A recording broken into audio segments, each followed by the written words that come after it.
நம்ம நாடே இப்ப கோமாவுல கிடக்குதே.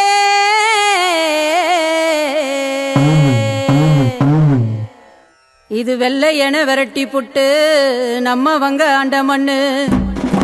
நம்ம காந்தி மகான் காலடியால் இது பலபலன்னு ஆன மண்ணு. அவரை கொன்ன பாவியத்தான் அவன் கொண்டாடி திரியிறான். மதவெறி புடிச்சவனோ வீணா தேரோட்டம் நடத்துறான். ஏழப்பாழ வாழணுன்னு முன்ன இருந்தவங்க நினைச்சாங்க. சர்க்காரு வரி பணத்தில் நல்ல திட்டங்களை கொடுத்தாங்க.